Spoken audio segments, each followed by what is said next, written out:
Look at this road. It's India's very own billionaire's row. It houses the country's most expensive home. The cheapest house here would set you back about 30 crore rupees or $350,000. This is Altamount Road in Mumbai, and other localities like Nariman Point, Lower Parel and Malabar Hill would make you feel the exact same way. But take a look at this other place just a few blocks away. Asia's largest slum, Dharavi.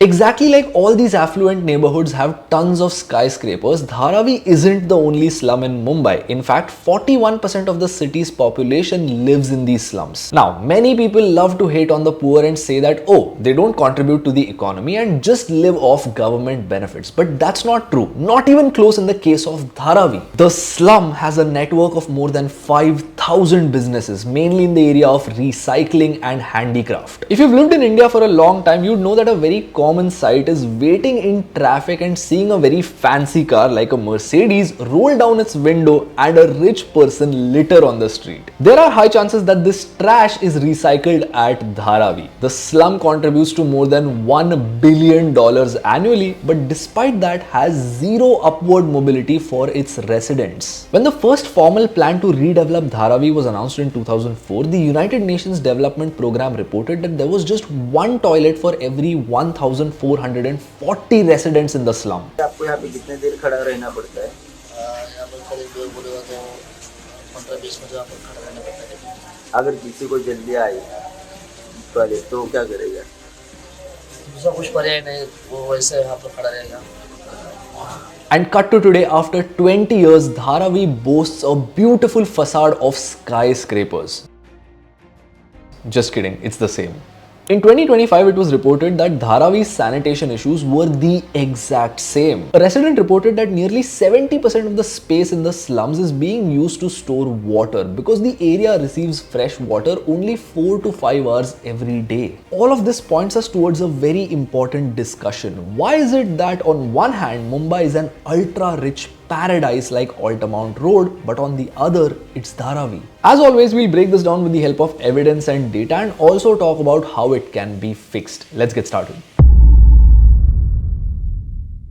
The reason why slums like Dharavi even exist in a city like Mumbai is because there isn't affordable housing. And if you want to understand why there isn't any affordable housing, you'll need to take a small lesson in geography and economics. You see, Mumbai is a very narrow-shaped island with extremely little space. So naturally, the cost of land is exorbitant. So if you want to provide affordable housing in such a situation, the only solution is to build upwards on the same small piece of land. But there's a problem. The government doesn't allow you to do that. You cannot arbitrarily build as high as you want because there's something called a floor space index that restricts you from doing so. If you own land, you would be allotted a floor space index. Let's say you have 1,000 square feet and the floor space index allotted to you is 1. This means you can build one floor of 1,000 square feet. If you have a floor space index of 4, it means you can build 4 floors of 1,000 square feet each. In simple words, higher the FSI, taller the buildings and more houses for your city, meaning more supply that brings overall prices down. Densely crowded cities like Tokyo and Hong Kong with a lot of migration have floor space index values as high as 12 or 15. Mumbai, on the other hand, the city with the most amount of migration and density in India, saw its floor space index capped at 1 to 1.3 for the longest time. Because the government thought that if we make housing very cheap by increasing the FSI and allowing builders to build as high as they want,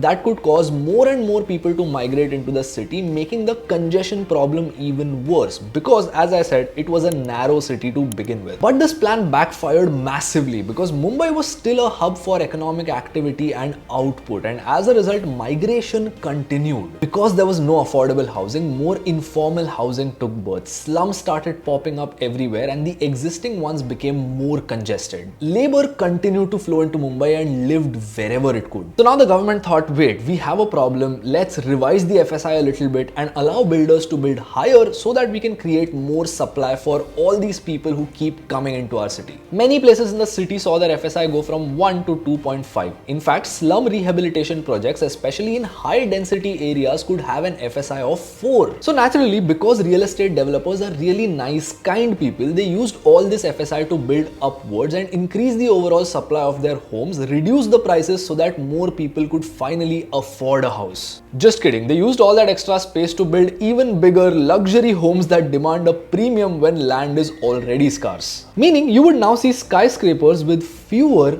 really large homes. For example, look at this building, Lodha Altamount. If you lived there, you would be neighbors with India's richest man, Mukesh Ambani. While it's one of the most premium skyscrapers on Billionaires Row, it doesn't have as many residential units. Just 52 very expensive ones, while the rest of the area is used for amenities and other fancy features, reserved only for the rich. And I'm not making this up. There's data that proves ever since FSI started being revised, India's trend moved slowly from affordable housing towards luxury. Just 6 years ago, luxury homes made up 4% of all the houses being sold in India, but in 2024, this number had grown 5x to 21%. And the same trend is being reflected in developers' decision making as well. In 2019, just 9% of all the houses being launched were luxury products, whereas in 2024, this number is 25%. And guess what else happened? During the exact same period, affordable housing's share went from 44% to 18%. And this is a nationwide phenomenon because India's real estate market is extremely concentrated. Despite the country having an area of 3 million square kilometers, the top 15 developers control 1/5 of the market. And during this same time period, this market share had doubled. And you remember I said developers are really sweet people? That's exactly the reason why they hoard residential units when they don't get a favorable price in a weak market. In 2024, unsold houses hit a high of 468,000 units, a whopping 24% increase over 5 years. Now wait, no shade. If you and I were developers, we would do the exact same thing because at the end of it, private entities want to maximize profit. Logically speaking, luxury homes are high margin and you need to sell fewer of them to make a ton of money. Affordable homes on the other hand aren't, and you need to sell a ton of them to make a little bit of money. And selling houses in general costs a lot of time and money, so you'd need to hire more sales staff to sell affordable houses because they are higher in volume. While this is a positive for one sector, it spells disaster for a city like Mumbai because slums like Dharavi see more and more people flow in under a crumbling infrastructure. The city of Mumbai, which feels so cramped, has a population density of 27,000 people per square kilometer. Guess what it is for Dharavi? 50,000? 80,000? 100,000? It's 400,000.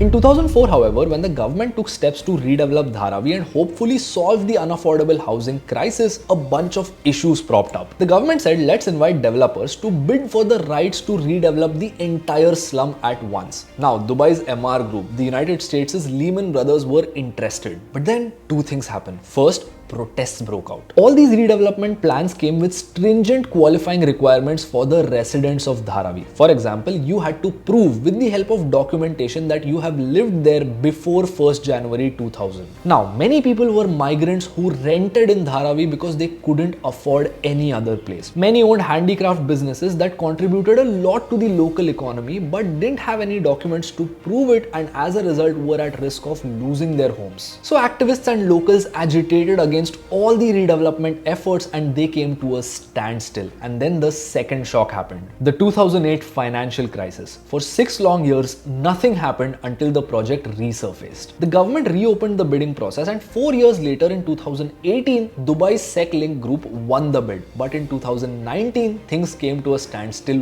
once again because the government changed. In 2022, a fresh bidding process was opened yet again, and this time the Adani Group has bagged India's largest redevelopment project with a bid of 5,069 crore rupees. However, the story doesn't end here. The redevelopment effort got stalled by another 3 years because SecLink sued the Adani Group until the Bombay High Court threw the case out and ruled in favor of Adani Group. So now, a private developer would finally redevelop Dharavi. But does this still solve the unaffordable housing problem? Let's look around Dharavi. Housing is still a luxury in Mumbai. Of all the people who own homes, the average amount that they pay as a monthly installment is 48% of their income. A skyscraper might stand in the place of Dharavi, but Mumbai's houses would continue to remain expensive, and the migrants who come to the city who cannot afford rent would find a place to live anyhow, leading to more informal settlements. Dharavi might be gone, gone, but a new one could replace it elsewhere. So how do we solve this problem? Let's take a look at the model Singapore applied, which is honestly the need of the hour in a country like India, especially in a city like Mumbai.